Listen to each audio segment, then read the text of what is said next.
Hello everyone, welcome to the YouTube channel study with notes. I am an educator Khushi and आज की video में हम discuss करेंगे question paper research methodology का। ये जो कोड रहेगा आपका 206 रहेगा। 201 से लेके 205 तक के सारे क्वेश्चन मैंने आपको डिस्कस करवा दिए हैं, मतलब कि 5 क्वेश्चन। ये आपका लास्ट पेपर होता है, 6th पेपर, और इसके अंदर जो भी चीजें होंगी वो मैं आपको डिटेल में समझाऊंगी कि किस तरीके से क्वेश्चन आपसे पूछे जाते हैं। ये जो क्वेश्चन पेपर है ये एमकॉम के 2nd सेमेस्टर का क्वेश्चन पेपर है। एमकॉम के 2nd सेमेस्टर का रिसर्च मेथडोलॉजी आपका सब्जेक्ट रहता है। सीडीएलयू यूनिवर्सिटी का ये क्वेश्चन पेपर है। सीडीएलयू चौधरी देवीलाल यूनिवर्सिटी का क्वेश्चन पेपर है और जो ये क्वेश्चन पेपर है वो 2021 का है। इससे पहले के 2021 के सारे क्वेश्चन पेपर मैं आपके साथ डिस्कस कर चुकी हूँ। अब इसका जो पैटर्न रहेगा वही सेम रहेगा जो कि बाकी क्वेश्चन पेपर्स में रहता है। और अगर अभी तक आपने वीडियो को लाइक नहीं किया है तो लाइक कर दीजिए, चैनल को सब्सक्राइब नहीं किया तो चैनल को भी सब्सक्राइब कर दीजिए। और साथ ही साथ हमारे 2 टेलीग्राम चैनल है। एक टेलीग्राम चैनल है जिसका नाम है स्टडी विद नोट्स, जहां पर आपको बहुत सारा कंटेंट मैंने आपको प्रोवाइड किया है यूजी पीजी से रिलेटेड, और साथ ही ये जो क्वेश्चन पेपर्स मैंने आपके साथ डिस्कस किए हैं उसकी पीडीएफ भी आपको उसी यूट्यूब चैनल पर मिल जाएगी। Content, PYQ, PDF, previous year question papers, तो सब कुछ मैं वहां पर आपको प्रोवाइड करती हूँ। और जो सेकंड हमारा टेलीग्राम चैनल है वो है study with notes net JRF. अगर आप यूजीसी नेट की तैयारी कर रहे हैं या फिर आप तैयारी करना चाहते हैं तो आप सेकंड चैनल है study with notes net JRF, उसको आप ज्वाइन कर सकते हैं, क्योंकि वहां पर मैं आपको कंटेंट की पीडीएफ प्रोवाइड करती हूँ। पीवाईक्यू जो कि बहुत ज्यादा इंपॉर्टेंस रखते हैं नेट के एग्जाम में, तो वो भी मैं आपको वहीं पर प्रोवाइड करती हूँ। तो रिसर्च मेथडोलॉजी को स्टार्ट करते हैं। इसमें वही सेम प्रोसीजर रहता है। क्वेश्चन नंबर 1 आपसे 7 क्वेश्चन पूछे जाते हैं, 2 मार्क्स ईच, तो टोटल 14 मार्क्स हो जाते हैं। क्वेश्चन नंबर अगर हम देखें 2 मतलब कि हमें 4 यूनिट्स यहाँ पर दी होती है। हर एक यूनिट में से आपसे 2-2 क्वेश्चन पूछे जाते हैं। ऑप्शनल होता है आपको कोई एक क्वेश्चन हर एक यूनिट में से करना होता है। टोटल आपको जो क्वेश्चन करने हैं वो हर एक यूनिट में से एक सेलेक्ट करके 4 क्वेश्चन आपको करने हैं, क्योंकि 4 यूनिट्स आपके पास है। तो 4 क्वेश्चन, हर एक क्वेश्चन 14 मार्क्स का, तो टोटल इसमें हो जाते हैं 56। तो टोटल दिस इज 70 मार्क्स का आपका जो पेपर होता है। 30 मार्क्स की इंटरनल असेसमेंट होती है जो कि आपके टीचर्स के द्वारा दी जाती है, और दिस इज 3 आवर्स, तो 3 घंटे का टाइम आपको मिलता है। तो क्वेश्चन को स्टार्ट करते हैं। इन्होंने स्पेसिफिक कर दिया कि आपने जो भी क्वेश्चन का आंसर लिखना है वो 80 to 100 वर्ड्स होना चाहिए, तो आप देख लीजिए उस अकॉर्डिंग। अदरवाइज मैं क्या करती हूँ, जो 2 मार्क्स का क्वेश्चन होता है उसके लिए आपको 1 पेज फिल करना होता है। 2 मार्क्स के लिए 1 पेज, क्योंकि आप एमकॉम लेवल पे हो तो आपका लेवल जो है वो बीकॉम बीए नहीं है। आपका एक जो लेवल है ना वो मास्टर्स का आ गया, पीजी का आ गया। तो आपको जितने ज्यादा क्वेश्चन जो आप पेज है वो भरते हैं उस अकॉर्डिंगली आपको मार्क्स भी मिल जाते हैं। प्लस आपको अपनी क्वालिटी पे भी ध्यान देना होता है कि आप क्या लिख रहे हो। उसके बाद अगर हम फर्स्ट क्वेश्चन की बात करें, पहला क्वेश्चन बोलता है that is review of literature process. तो सबसे बड़ी चीज अगर हम देखें तो रिसर्च की जो हमारी प्रोसेस होती है तो उसके अंदर एक पॉइंट आता है लिटरेचर रिव्यू। लिटरेचर रिव्यू क्या होता है कि जहां पर आप क्या करते हो, जो प्रीवियस रिसर्च हो चुकी है, जैसे आपका टॉपिक कोई भी XYZ आपका टॉपिक है, उसी सेम टॉपिक पर प्रीवियसली कितने लोगों ने उस चीज पर रिसर्च की है, उसके जो रिजल्ट्स है वो क्या निकले थे, तो उसको हम बोलते हैं लिटरेचर रिव्यू करना। मतलब जिन लोगों ने उस पर ऑलरेडी कुछ फाइंडिंग्स निकाल ली हैं उसको रिव्यू करना, उसको चेक करना, सो दैट आपको बहुत सारी चीजें क्लियर हो जाएं। ठीक है, दैट इज लिटरेचर रिव्यू। उसके बाद रिसर्च प्रॉब्लम स्टेटमेंट, जिसे हम हाइपोथेसिस बोलते हैं। हाइपोथेसिस क्या होता है, जो आपकी रिसर्च की प्रॉब्लम होती है जिसको आप एक टेंटेटिव स्टेटमेंट बोल देते हो, जिसको एक स्टेटमेंट के फॉर्म में बनाया जाता है, सो दैट पूरी रिसर्च उसी स्टेटमेंट पर बेस रहे। ठीक है, तो इसीलिए इसको क्या बोलते हैं, हाइपोथेसिस बोलते हैं। रिसर्च की प्रॉब्लम की एक स्टेटमेंट होती है, इसे हम हाइपोथेसिस बोलते हैं।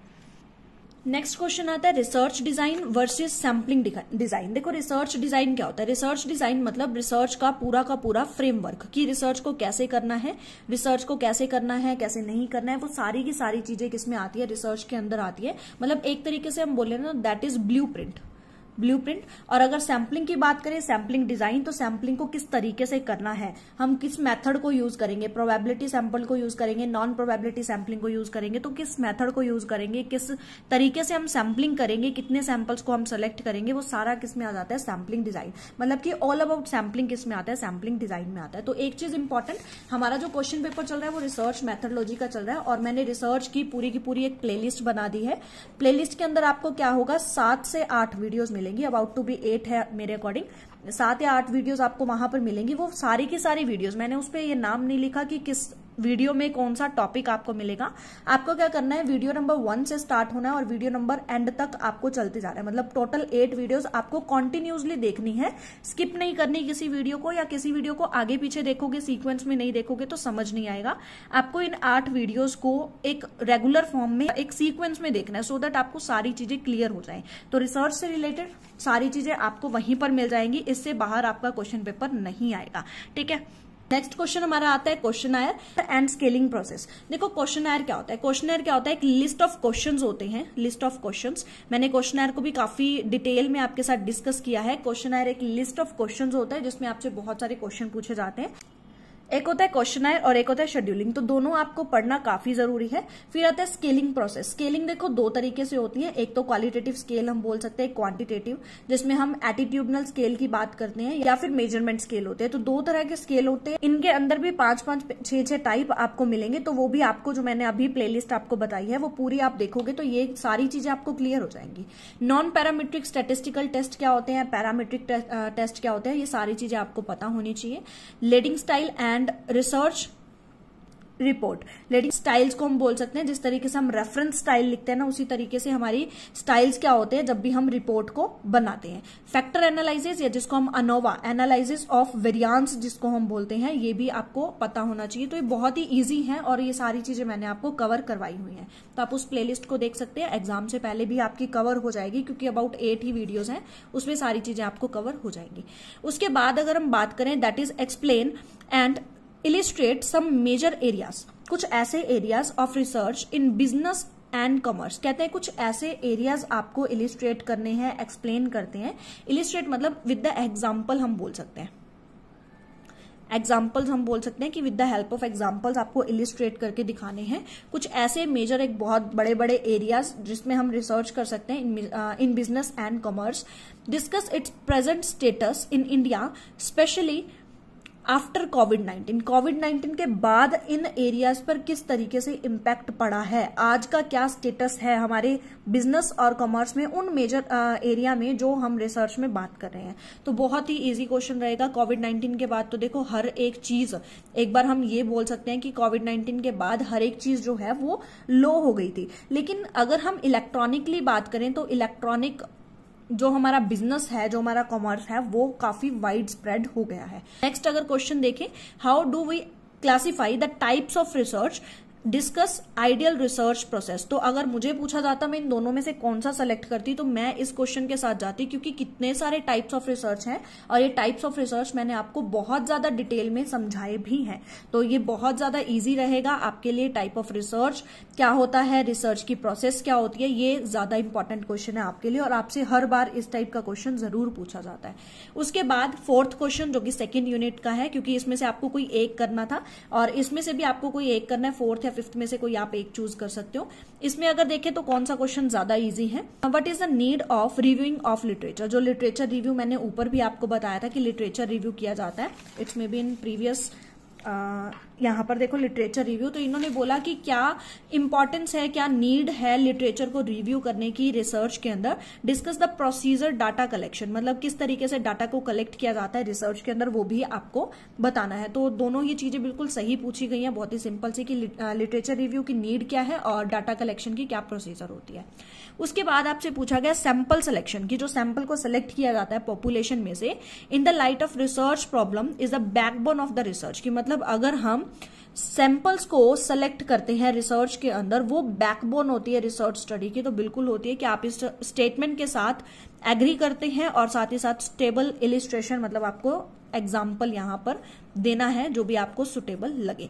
तो एज पर दिस इन दोनों में से अगर मुझे सेलेक्ट करना होता तो मैं इसके साथ जाती, बट आपको जो चीज ज्यादा बेनिफिशियल लगती है, जो आपको लगे कि हाँ मुझे आता है, तो उस चीज के साथ आप जा सकते हैं। ठीक है, तो ये क्वेश्चन भी काफी इजी है, दोनों में से कोई एक, दोनों ही काफी इजी है, किसी भी क्वेश्चन को आप सेलेक्ट कर सकते हैं।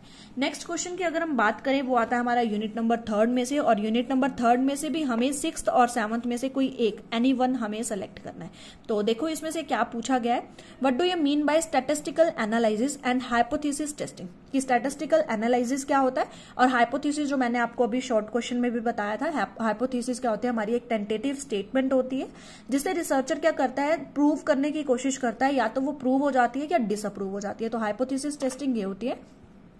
उसके बाद discuss the process and significance of chi square. Chi square test की सिग्निफिकेंस क्या है, अनोवा, अनोवा मैंने अभी आपको बताया, यहां पर भी आया था ANOVA, that is analysis of variance with the suitable illustration. तो आपको बार बार जो है ना एग्जांपल्स पूछे जा रहे हैं, इलिस्ट्रेशन आपको पूछे जा रहे हैं। तो वही क्रिटिकल थिंकिंग, जैसे मैंने आपको फर्स्ट पेपर में भी बताया था कि जो आपका एग्जामिनर होता है वो आपकी क्रिटिकल थिंकिंग को देखना चाहता है, आप कितने अच्छे तरीके से उस चीज को इलिस्ट्रेट कर सकते हो। ठीक है, उसके बाद 7th क्वेश्चन अगर आप चूज करते हो तो आपको ये तीनों क्वेश्चन करने पड़ेंगे, जिसमें सबसे फर्स्ट है that is editing of data. Data को किस तरीके से एडिट किया जाता है, टेबुलेशन एंड प्रेजेंटेशन, मतलब किस तरीके से टेबल की फॉर्म में उसे लगाया जाता है, उसको प्रेजेंट किया जाता है, रन टेस्ट टेक्निक। तो ये सारी तीनों के तीनों क्वेश्चंस आपको करने पड़ेंगे अगर आप इस क्वेश्चन को चूज करते हो। तो एज पर दिस आपको अगर काई स्क्वायर, एनोवा के बारे में पता है, हाइपोथेसिस टेस्टिंग के बारे में पता है, एनालिसिस, स्टैटिस्टिकल एनालिसिस के बारे में पता है, टेस्ट के बारे में पता है बेसिकली, तो आप क्या कर सकते हो, इस क्वेश्चन को कर सकते हो। अदरवाइज इस क्वेश्चन को आप देख लीजिए, जो भी आपको सुटेबल लगे क्वेश्चन आप चूज कर सकते हैं। नेक्स्ट क्वेश्चन है जो कि नेक्स्ट यूनिट में आएगा। इसमें भी अगेन आपको 8th क्वेश्चन में 3 पॉइंट्स दे दिए गए, तीनों आपको करने पड़ेंगे। सबसे फर्स्ट कॉरिलेशन क्या होता है, रिग्रेशन क्या होता है, factor analysis, discrimination and cluster analysis. तो काफी इंपॉर्टेंट रहेगा आपके लिए, सबसे important that is correlation and regression. ठीक है, तो काफी इंपॉर्टेंट है। उसके बाद रिपोर्ट राइटिंग, रिपोर्ट राइटिंग जो कि सबसे लास्ट स्टेप होता है, लास्ट स्टेप ऑफ रिसर्च। ठीक है, जब हम रिपोर्ट राइटिंग करते हैं तो वो लास्ट स्टेप रहता है and it's a skillful presentation. कहते हैं जब भी हम रिपोर्ट राइट करते हैं वो, और साथ ही साथ जिस तरीके से वो लिखा गया है, जिस तरीके से उस चीज को प्रेजेंट किया जाएगा, इज मोस्ट इंटेलिजेंट टास्क। कहते हैं बहुत ही ज्यादा इंटेलिजेंट टास्क होता है बिफोर द रिसर्चर। रिसर्चर के सामने सबसे ज्यादा इंटेलिजेंट टास्क क्या होता है कि वो किस तरीके से अपनी फाइंडिंग्स को रिपोर्ट में लिखता है और उसको किस तरीके से स्किलफुली प्रेजेंट करता है। Discuss the statement in the light of underlying the objective of research, और साथ साथ आपको रिसर्च के ऑब्जेक्टिव्स भी बताने हैं। तो एज पर दिस देखा जाए तो जो क्वेश्चन पेपर है वो काफी इजी आया हुआ है, और जैसे मैंने आपको बताया कि सिलेबस में मैंने आपको बहुत कुछ करवाया हुआ है, तो इसमें से बहुत सारी ऐसी चीजें अगर आप पूरा 8 वीडियोस भी देख लेते हैं ना तो आपका पूरा का पूरा क्वेश्चन पेपर हो जाता है। तो आई थिंक आपको वो वीडियोस देख लेनी चाहिए, काफी स्टूडेंट्स वो देख भी चुके हैं, तो आप लोग भी उसे देख लीजिए एग्जाम से पहले। तो हिंदी वर्जन भी देख लीजिए, काफी स्टूडेंट्स को हिंदी वर्जन की नीड होती है, हिंदी मीडियम वाले स्टूडेंट्स, तो आप लोग इस पूरे के पूरे वर्जन को देख सकते हैं। अगर आपने अभी तक चैनल को सब्सक्राइब नहीं किया तो कर लीजिए, क्योंकि जितनी भी वीडियोस हैं वो मैं आपको प्रोवाइड कर चुकी हूँ। आपका जो एग्जाम है बहुत ही इजीली आप अटेम्प्ट कर लोगे विद दिस वीडियोस, चाहे वो कंटेंट है, चाहे वो क्वेश्चन पेपर की सीरीज चल रही है उससे। और साथ ही आपको एक चीज और बतानी है कि अगर आप किसी भी सब्जेक्ट की ऑनलाइन कोचिंग लेना चाहते हो तो ऑनलाइन कोचिंग के लिए आपको क्या करना है, दिस इज द मेल जिस पर आपको मेल करनी है, दैट इज khushirani1137@gmail.com। ठीक है, आपको इस मेल पर क्या करनी है, मेल आईडी पर मेल करनी है, और इस मेल आईडी पर आपको बताना क्या है, आपको 4 चीजें बतानी है। What is your name, course मतलब आप क्या कर रहे हो, आपका बीकॉम, एमकॉम या किस आप टेस्ट की तैयारी करना चाहते हैं, क्योंकि काफी सारे स्टूडेंट्स ना कोर्स ही नहीं बताते, क्योंकि कोर्स के बेस पर ही आपके जो एग्जामिनेशन का लेवल चेक किया जाता है। अगर आप बीकॉम में हो तो आपके लेवल कुछ और होता है, और आप अगर एमकॉम में हो तो उसका लेवल कुछ और होता है, या आप किसी कॉम्पिटिटिव एग्जाम की तैयारी कर रहे हो तो उसका लेवल कुछ और होता है। तो आपको मस्ट है ये बताना कि आप किस कोर्स में इनरोल है। उसके बाद आपको सब्जेक्ट कौन सा पढ़ना है, ठीक है, और उस सब्जेक्ट का सिलेबस। ठीक है, सिलेबस भी मस्ट है, क्योंकि सिलेबस के बिना आपको पढ़ाया क्या जाएगा, तो सिलेबस भी मस्ट है। इस कोर्स में आपको क्या क्या प्रोवाइड किया जाएगा, अगर आपके पास कंटेंट है देन वेल एंड गुड, अगर आपके पास कंटेंट नहीं है तो वो पूरा का पूरा कंटेंट आपको प्रोवाइड किया जाएगा। आपको क्लासेस दी जाएंगी, ऑनलाइन क्लासेस आपको मिलेंगी, और इसके साथ साथ आपको जो डाउट क्लियरिंग होगी आपकी, मतलब कोई ना कोई सेशन ऐसा रखा जाएगा, या बीच में भी आप जब भी क्लास चल रही है आपको कभी भी कोई भी डाउट आता है तो आप पूछ सकते हो। तो डाउट क्लियरिंग आपकी बहुत ज्यादा इंपॉर्टेंट रहती है जब भी आप ऑनलाइन क्लासेस लेते हो। तो आपका कोई भी डाउट नहीं रहेगा, तो ऑनलाइन कोचिंग के लिए आप क्या है मेल कर सकते हैं और बाकी इन्फॉर्मेशन इस मेल पर ले सकते हैं, ठीक है। सो दैट्स ऑल फॉर टुडे। हमने देखो पूरी की पूरी अगर मैं देखूँ ना तो सबसे पहला हमने इंटरनेशनल बिजनेस किया था, उसके बाद हमारा जो सेकंड पेपर था that is financial management, third हमारा जो पेपर था that is marketing management, fourth हमारा था ह्यूमन रिसोर्स मैनेजमेंट, फिफ्थ हमारा था मैनेजमेंट एंड कॉस्ट अकाउंटिंग, और लास्ट हमारा जो आज हमने डिस्कस किया दैट इज रिसर्च मेथोडोलॉजी। तो 6 आपके सब्जेक्ट होते हैं एमकॉम में CDLU की तरफ से। तो ये 6 के 6 सब्जेक्ट मैंने आपको पूरे अच्छे तरीके से एक्सप्लेन किए हैं। So that's all for today. अगर आपको वीडियो पसंद आई है then like to my video, subscribe to my channel and don't forget to share this video with your friends. और साथ ही साथ जो 2022 के क्वेश्चन पेपर होंगे वो भी मैं आपके साथ डिस्कस करूंगी। So that's all, bye, take care.